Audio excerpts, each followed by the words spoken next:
Welcome to all of you in physics revision series. इस series के माध्यम से मैं आपको सभी चैप्टरों के शॉर्ट नोट्स टाइप रिवीजन करवाने की कोशिश करूंगा। ये वीडियो मैक्सिमम 20 मिनट और 30 मिनट्स का हो सकता है, जिसमें अपन पूरे चैप्टर को वन शॉट टाइप स्टडी करेंगे। तो आइए, आज का फर्स्ट चैप्टर रहेगा हमारा काइनेमेटिक्स। काइनेमेटिक्स क्या है, सबसे पहले इसके बारे में देखते हैं। Study of motion of object without considering the cause of motion is called kinematics। Kinematics के अंदर सबसे पहले अपन स्टडी करेंगे, तीन चीज़ों की स्टडी करेंगे इसके अंदर। रेक्टिलिनियर मोशन, फिर प्रोजेक्टाइल मोशन, फिर रिलेटिव मोशन। तो आज का अपना फर्स्ट चैप्टर रहेगा रेक्टिलिनियर मोशन। क्या होती है रेक्टिलिनियर मोशन, क्या नहीं होती है, इसके बारे में स्टडी करते हैं।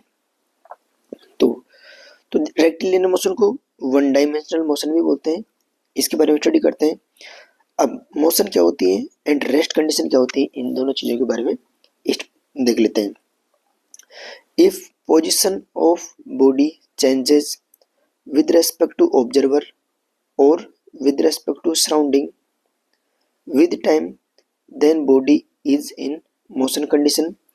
If position of a body does not change with respect to observer or with respect to surrounding with time, then body is in motion। तो इस काइनेमेटिक्स के अंदर कुछ टर्मिनोलॉजी है जिनका अपन यूज करते हैं। सबसे पहले अपन बात करते हैं डिस्प्लेसमेंट क्या होता है। Displacement, it is the shortest distance between initial and final position of a body is called displacement. और इसको लिखना चाहिए, देखो एक बार, यदि कोई ऑब्जेक्ट मान के चलते हैं किसी पॉइंट ए से चलता है, मूव करता है किसी पॉइंट बी पर, इसकी इनिशियल पोजीशन तो ए वाला पॉइंट है एंड फाइनल पोजीशन बी वाला पॉइंट है। अभी पार्टिकल डिफरेंट पाथ से यहाँ पर मूव करता है, एक इस वाले पाथ से यहाँ पर जाता है, एक इस वाले पाथ से यहाँ पर जाता है। तो initial position and final position के बीच का शॉर्टेस्ट पाथ जो होगा उसी को अपन क्या बोलेंगे, डिस्प्लेसमेंट बोलेंगे। ठीक है। और यदि मैथमेटिकल फॉर्म में इसको बात करना चाहें तो किसी भी ऑब्जेक्ट का जो डिस्प्लेसमेंट है is change in position vector, मतलब उस वेक्टर का पोजीशन वेक्टर कैसे चेंज हुआ उसी को अपन क्या बोलते हैं, डिस्प्लेसमेंट बोलते हैं। जैसे कि मैं आपसे बोलना चाहूँ, सपोज करते हैं कोई ऑब्जेक्ट है, इनिशियली पॉइंट ए पर है और आफ्टर टी टाइम या सर्टेन टाइम के बाद देखा मैंने इसको, ये बी पॉइंट पर चला गया। तो इसका पोजीशन वेक्टर इनिशियली क्या था, आर ही था। अब फाइनल पोजीशन वेक्टर क्या हो गया, इसका आर बी हो गया। तो डिस्प्लेसमेंट क्या था, चेंज इन पोजीशन वेक्टर। तो ए बी वेक्टर क्या होगा, इसका डिस्प्लेसमेंट होगा। इसका पोजीशन वेक्टर पहले ए था, ये हो गया। तो चेंज कैसे लेंगे, final position vector minus initial position vector, इसका क्या हो जाएगा, डिस्प्लेसमेंट हो जाएगा। तो अब आगे चलते हैं। Displacement is a vector quantity. Displacement vector quantity है बिकॉज इसकी डायरेक्शन भी है एंड इसके पास मैग्नीट्यूड भी है। It is independent of path, ये पाथ से डिपेंड नहीं करता है। ये यदि कोई पार्टिकल इस वाले पाथ को इस वाले पाथ को फॉलो करता हुआ जा रहा है या फिर इस वाले पाथ को फॉलो करता हुआ जा रहा है, तो सीधी सी बात है कि डिस्प्लेसमेंट पाथ के ऊपर डिपेंड नहीं करता है। डिस्प्लेसमेंट किसके ऊपर डिपेंड करता है, इनिशियल एंड फाइनल पोजीशन के ऊपर डिपेंड करता है। ठीक है। तो अगली सी बातें और करना चाहिए। अब अगली टर्मिनोलॉजी अपने पास वो है डिस्टेंस। डिस्टेंस क्या होता है, अब डिस्टेंस के बारे में देखते हैं। Distance is the length of actual path travelled by a object या बॉडी इज कॉल्ड डिस्टेंस। मतलब यहाँ से लेकर यहाँ तक यदि कोई पार्टिकल मूव कर रहा है, इस वाले डायग्राम में देखना चाहूँ यहाँ पर, तो पार्टिकल ने एक्चुअल में कितना पार्ट ट्रेवल किया उसी को अपन क्या बोलते हैं, डिस्टेंस बोलते हैं। डिस्टेंस के बारे में कुछ बारे में बात करना चाहें तो it is depends on path, जबकि डिस्प्लेसमेंट पाथ के ऊपर डिपेंड नहीं करता था। It is always it is a scalar quantity. Displacement क्या होता है, स्केलर क्वांटिटी होती है। जैसे कि मैं आपसे बोलना चाहें, यदि मैंने किसी भी ग्राउंड से कोई ऑब्जेक्ट को प्रोजेक्टाइल किया, थ्रो किया ऊपर, तो एस एक्स से जाएगा, वापस एस एक्स से आएगा। तो इस वाले पार्टिकल का इनिशियल और फाइनल पोजीशन के बीच की डिस्टेंस कितनी होगी, वो तो जीरो होगी, सॉरी डिस्प्लेसमेंट कितना हो गया, जीरो हो गया, बट डिस्टेंस कितनी हो जाएगी, 2h हो जाएगी। ठीक है, इसी चीज की बात करता हूँ। यदि कोई ऑब्जेक्ट स्ट्रेट लाइन में मूव कर रहा है, मतलब स्ट्रेट लाइन में मूव कर रहा है without change its direction, then इस वाले केस में displacement S vector and distance D दोनों क्या रहेगी, सेम रहेगी इस वाले केस में। अब चलते हैं आगे, बात करते हैं एक दो टर्मिनोलॉजी और है, जैसे कि वेलोसिटी क्या होती है इसके बारे में स्टडी करते हैं। वेलोसिटी वेलोसिटी होती है rate of change of position with respect to time और rate of change of displacement with respect to time is called velocity. Velocity के बारे में कुछ बातें और देख लेते हैं। मतलब सीधी सी बात से कहना चाह रहा हूँ, यदि मैं डिस्प्लेसमेंट ऑफ एक्स से रिप्रेजेंट करते हैं तो वेलोसिटी हो जाएगी कितनी, D X upon D T. Displacement में टाइम की रेट को अपने क्या बोलते हैं, वेलोसिटी बोलते हैं। It is a scalar quantity, sorry it is a vector quantity and इसकी जो एसआई यूनिट होती है मीटर पर सेकंड होती है। अगली बार बात करते हैं speed, rate of change of distance with respect to time is called speed बोलते हैं उसको। डिस्टेंस किस रेट से चेंज हो रही है टाइम के रेस्पेक्ट में, उसी को हम बोलेंगे स्पीड। स्पीड के बारे में बात करते हैं, जैसे डिस्टेंस एक स्केलर क्वांटिटी थी, सिमिलरली स्पीड भी क्या होगी, एक स्केलर क्वांटिटी होगी। स्पीड दो टाइप्स की होती है, फर्स्ट एवरेज स्पीड, सेकंड होती है कौन सी, इंस्टेंटेनियस स्पीड। अब बात करते हैं एवरेज स्पीड क्या होती है। इन सभी की डिटेल में डिस्कशन मेरे जो पूरे लेक्चर हैं उनमें मिलेगी, या फिर आपको इनके नोट्स चाहिए तो मैं अभी लिंक के साथ मेरे व्हाट्सएप नंबर भेज दूंगा, जिन पे कमेंट करें आपको सारे नोट्स मिल जाएंगे। ये सब क्या है, शॉर्ट नोट्स टाइप रिवीजन है। एवरेज स्पीड की बात करना चाहें तो एवरेज स्पीड क्या हो जाएगी, total distance divided by total time, मतलब उस पार्टिकल के द्वारा इस टाइम में कितनी डिस्टेंस ट्रेवल की divide by total time taken is called average speed. तो एवरेज स्पीड को लिखने का तरीका delta S upon delta T, वे डेल्टा एस टोटल डिस्टेंस है एंड डेल्टा टी के टोटल टाइम टेकन। एवरेज को ऐसे भी रिप्रेजेंट करते हैं।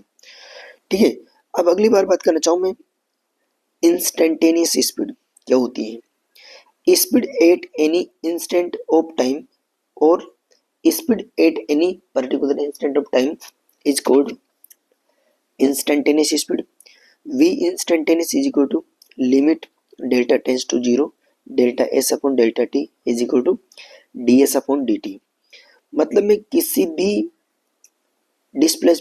भी बॉडी के डिस्प्लेसमेंट का यदि टाइम के रेस्पेक्ट में मैं डेरिवेटिव कर देता हूँ तो वो मुझे वहां से स्पीड मिलेगी।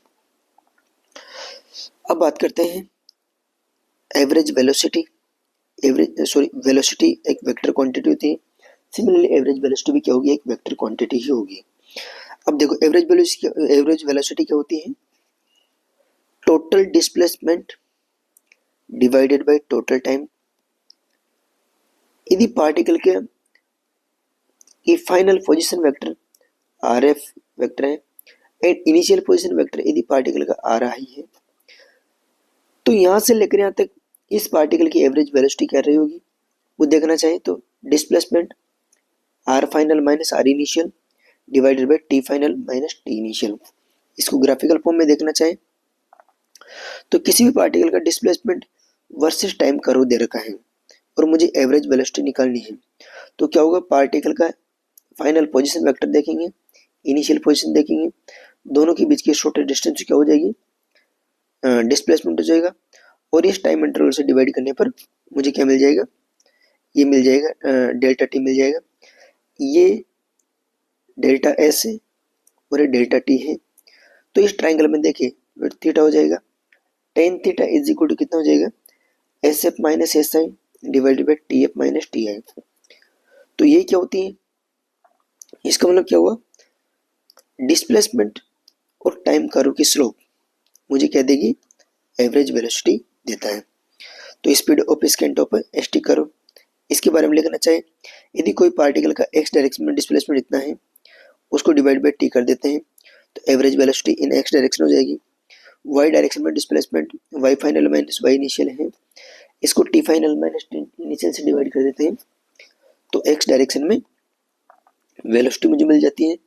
अब यदि मैं इसी को जेड डायरेक्शन में देखना चाहे तो इसकी वेलोसिटी जेड में इस प्रकार हो जाएगी। अब बात करते हैं इंस्टेंटेनियस वेलोसिटी के बारे में। सिमिलरली जैसे इंस्टेंटेनियस स्पीड थी उसी प्रकार से यहाँ पर क्या होगी, इंस्टेंटेनियस वेलोसिटी होगी। तो क्या होगी, velocity at any particular instant is called instantaneous velocity. Instantaneous velocity को रिप्रेजेंट करने का जो तरीका है वो है v vector is equal to D R upon D T. मतलब किसी भी पार्टिकल के पोजीशन वेक्टर का एक वन टाइम के रेस्पेक्ट में डेरिवेटिव करने पर मुझे इंस्टेंटेनियस वेलोसिटी मिलेगी। अब देखो, यदि कि कोई भी पार्टिकल दे रखा है, उसका डिस्प्लेसमेंट और टाइम कर्व दिया गया है, तो किसी पर्टिकुलर इंस्टेंट पर मैं जो टेंजेंट खींचूंगा, टेंजेंट डालेंगे, वही टेंजेंट क्या मुझे देगी, इंस्टेंटेनियस वेलोसिटी देगी। तो कह सकते हैं slope of tangent of S T बोलते हो displacement curve give the instantaneous velocity. इसको यदि एक्स डायरेक्शन में देखना चाहे तो D X upon D T हो जाएगी, वाई डायरेक्शन में देखना चाहिए तो D Y upon D T हो जाएगी, और जेड डायरेक्शन में देखना चाहिए तो D Z upon D T हो जाएगी। ठीक है।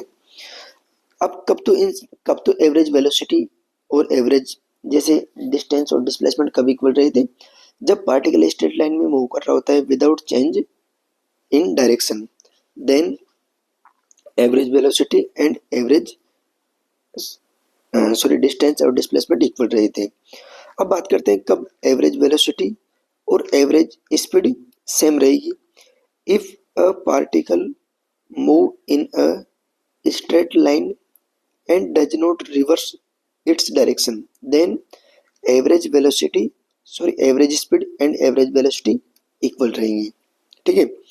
अब बात करते हैं एक important point और है, instantaneous speed is equal to the magnitude of instantaneous velocity। मतलब ds अपॉन dt, ये तो क्या थी, v इंस्टेंटेनियस स्पीड थी, ये किसके इक्वल रहेगी, जो v वेलोसिटी की इंस्टेंटेनियस वेलोसिटी वैल्यू रहेगी उसके मैग्नीट्यूड के इक्वल रहेगी। ठीक है। अब अगली बात क्या है, magnitude of average velocity is always less than और इक्वल टू एवरेज स्पीड। मतलब एवरेज स्पीड का मैग्नीट्यूड ऑलवेज एवरेज वेलोसिटी के मैग्नीट्यूड से ग्रेटर देन रहेगा। क्यों? क्योंकि उधर अपन देखते हैं ना, डिस्प्लेसमेंट जो है वह लेस देन और इक्वल टू डिस्टेंस से छोटा रह सकता है। क्यों? क्योंकि डिस्टेंस क्या होती है, किसी भी पार्टिकल के द्वारा ट्रेवल किए गए एक्चुअल पाथ की लेंथ होती है, एंड डिस्प्लेसमेंट क्या होता है, किसी भी पार्टिकल के इनिशियल और फाइनल पोजीशन के बीच की शॉर्टेस्ट डिस्टेंस होती है। तो ये वाला पॉइंट भी इंपॉर्टेंट है, ये वाला पॉइंट भी इंपॉर्टेंट है, एंड ये वाला point is also important. Now we are going to next topic which is calculation of average speed.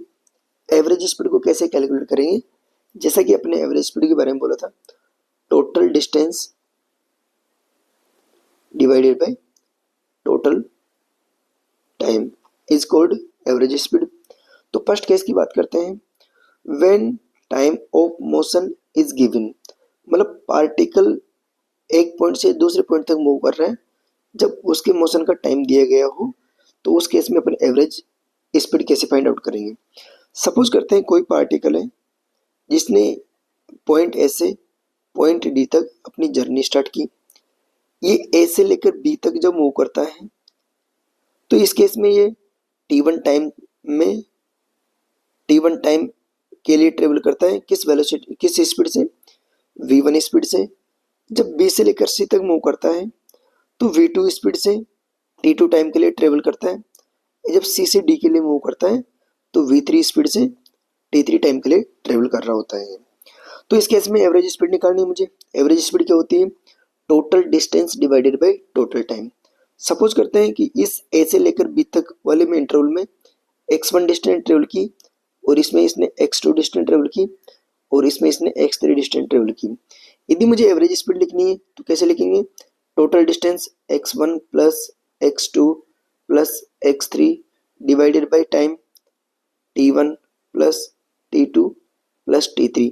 अब x1 क्या होगा, x1 is equal to speed into time होगा, तो v1 t1 होगा, and x2 is equal to v2 t2 होगा, and x3 is equal to v3 into t3 होगा। सारी value यहाँ पर पुट करेंगे। पुट करने के बाद जो एवरेज वेलोसिटी का फॉर्मूला मुझे मिलेगा, average velocity is equal to v1 t1 plus v2 t2 v3 t3 divided by t1 plus t2 plus t3। ये एवरेज वेलोसिटी का फॉर्मूला मुझे मिलेगा। ये वाला फॉर्मूला एक बेसिक फॉर्मूला है। इसी फॉर्मूले से सारे फॉर्मूले आगे के फॉर्मूले डेराइव होंगे, एंड इसको आपको अच्छी तरह से पता होना चाहिए। ठीक है, अब आगे मूव करते हैं। अब इसके अलग अलग केस होते हैं। फर्स्ट केसेस के बारे में बात करते हैं। If t1 if time interval are equal, मतलब ऐसा कहना चाह रहे हैं अपन यहाँ से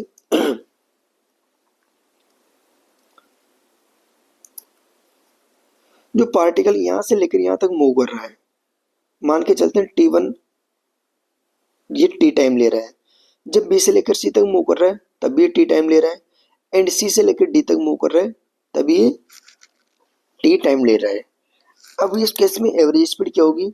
it means what I am saying is that t1 is equal to t2 is equal to t3 is equal to t। तो सारी वैल्यूज वाले फॉर्मूले के अंदर फुट करते हैं ये वाली। देखो एक बार यहाँ से, जब t1 की जगह t फुट करेंगे और t2 की जगह भी t फुट करेंगे एंड t3 की जगह t फुट करेंगे, तो ऊपर t कॉमन आएगा, नीचे क्या होगा t plus t is equal to 3t के बराबर हो जाएगा। तो फॉर्मूला क्या बन जाएगा, v1 plus v2 plus v3 t common लेते हैं डिवाइडेड बाई 3t, t से t कैंसिल आउट हो जाएगा, तो यहाँ पर बनेगा v1 plus v2 plus v3 divide by t। Condition कब है, जब टाइम इंटरवल्स आर इक्वल, मतलब उस ऑब्जेक्ट के द्वारा जो भी जनरेट ट्रेवल कर रहा है उन सब के बीच में टाइम की वैल्यू क्या होनी चाहिए, इक्वल होनी चाहिए। उस केस में क्या रहेगा, ये वाला फॉर्मूला वैलिड रहेगा। अब नेक्स्ट केस देखते हैं, when interval of distance are equal, मतलब ऐसा कहना चाह रहे हैं अपन इस वाले केस में जो पार्टिकल मूव कर रहा है यहां से लेकर यहां तक का इंटरवल x लेता है, एंड ये अगला इंटरवल भी b से लेकर c तक का भी x है, और c से लेकर d तक का भी क्या दे रखा है, x दे रखा है। When interval of distance are given, sorry first case क्या था, जब time of motion are given. Second case था when interval of distance are given, मतलब ऐसा कहना चाह रहा है अपन से कि a से लेकर b तक जब भी मूव कर रहा है और नेक्स्ट आगे b से लेकर c तक मूव कर रहा है और नेक्स्ट में मूव कर रहा है c से लेकर d तक, तो अपन से सीधी सी बात से कहना चाह रहा है कि a से लेकर b तक ये s1 डिस्टेंस ट्रेवल करता है v1 स्पीड से, एंड आगे b से लेकर c तक ये s2 डिस्टेंस ट्रेवल कर रहा है v2 वेलोसिटी से, एंड आगे c से लेकर d तक s3 डिस्टेंस ट्रेवल कर रहा है v3 से। तो इस केस में एवरेज वेलोसिटी क्या होगी, वही एवरेज वेलोसिटी का जो सिंपल सा फॉर्मूला होता है, total distance divided by total time. तो सारे लगाते हैं, टोटल डिस्टेंस क्या हो जाएगी, s1 plus s2 plus s3, s1 plus s2 plus s3 total distance हो जाएगी, डिवाइडेड बाय टाइम की बात करते हैं।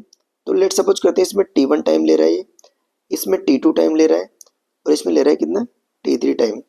तो t2 टाइम कितना हो जाएगा, t2 is equal to distance divided by time, बोले तो s1 divided by v1, t2 is equal to s2 divided by v2, and t3 is equal to s3 divided by v3 हो जाएगा। सारी value put करते हैं, तो देखो s1 इसको ऐसा लिखेंगे s1 plus s2 plus s3 total time t1 plus t2 plus t3, t1 t2 की वैल्यू पुट करेंगे, ये वाला फॉर्मूला मिल जाएगा।